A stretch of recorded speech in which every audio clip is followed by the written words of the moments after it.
200 rejections. 200 times someone said no to her dream. Most people quit at rejection 5. She kept going to 200. Today, she's worth $40 million. This is Jessica's story, and it will change how you see rejection forever.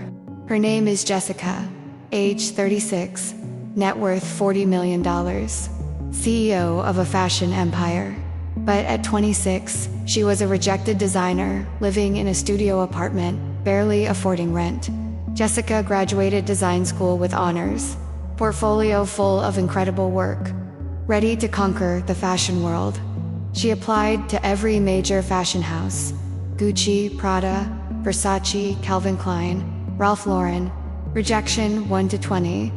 All the big names said no. Not what we're looking for. She thought maybe she wasn't good enough for the elite brands, so she applied to mid-tier brands. Rejection 21 to 50. More no's. Your style doesn't match our aesthetic. She lowered her standards more. Applied to small boutique brands. Rejection 51 to 80. Still no's. We're not hiring designers right now. At rejection 80, Jessica was 27 years old. 1 year of rejections. 0 job offers. Her parents begged her to quit fashion. Get a normal job. Be realistic. Her friends from design school. Most had quit and were working retail or waitressing, but Jessica kept applying. Rejection 81 to 120. Online fashion companies, startup brands, independent labels, all said no. At rejection 120, Jessica's savings were gone. She took a job at Starbucks to survive, but she didn't stop designing.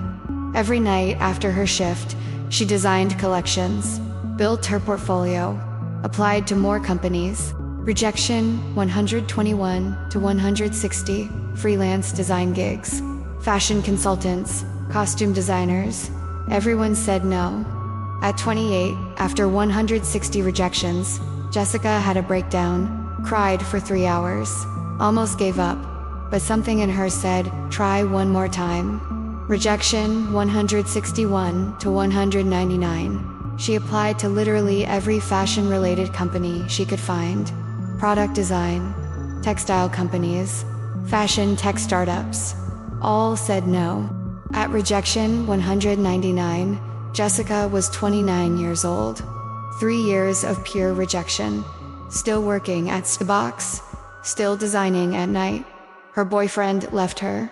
I can't support someone who won't accept reality. Jessica applied to one more company. A small sustainable fashion startup trying to disrupt fast fashion. Application 200. She expected rejection 200. Instead, she got an email. We love your portfolio. Can you start Monday? That job paid $42,000 per year. Nothing glamorous, but it was fashion. Jessica poured everything into it. Worked 70-hour weeks. Treated every design like it was for Gucci. 6 months in, her designs were the company's best sellers. The CEO noticed. Jessica, we want to promote you to head designer. $85,000 per year.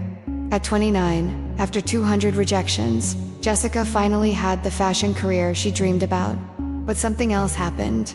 During those 3 years of rejection, Jessica kept designing her own collections. She had 47 complete collections that nobody wanted. Now that she had income, she used her savings to produce a small run of one collection, 50 pieces. Sold them on Etsy. They sold out in 3 days. She made a second collection, 100 pieces. Sold out in a week. Jessica realized something huge. The fashion world rejected her 200 times, but customers loved her designs. She didn't need the fashion industry. She could build her OWN brand. At 30, Jessica quit her head designer job, took the $47,000 she'd saved, and launched her own sustainable fashion brand. Year 1. Sold 2,400 pieces. Revenue, $340,000. The same industry that rejected her 200 times. Now, fashion magazines wanted to interview her about her overnight success. Overnight, she'd been grinding for 5 years. Year 2, partnered with manufacturers, scaled production, Revenue, $1.8 million. Year 3, opened her first store, hired 12 employees. Revenue, $4.2 million. Year 4, expanded to 3 stores, 34 employees. Revenue, $8.9 million. Year 5, built e-commerce platform, international shipping. Revenue, $18 million. At 35, Jessica's company was valued at $40 million. She owned 100% of it. The fashion houses that rejected her, now they wanted to partner with her. She said no to all of them. Lesson 1. Rejection is redirection. Jessica applied to the wrong places 199 times. Rejection 200 led her to a startup that valued her. Then she realized she didn't need a nine of them. Every nitrogen monoxide was pushing her toward building her own empire. Lesson 2. Count your rejections like victories. Most people quit at rejection 10. Jessica went to 200. Each rejection was proof she was trying harder than everyone else.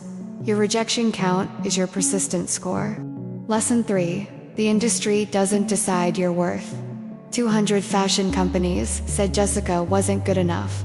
47,000 customers said she was amazing. Let the market decide, not gatekeepers. Lesson 4. Use rejection years to build. Jessica didn't just apply to jobs for 3 years. She designed 47 collections. When her moment came, she had inventory ready to launch. Lesson 5. Your rejection story becomes your brand.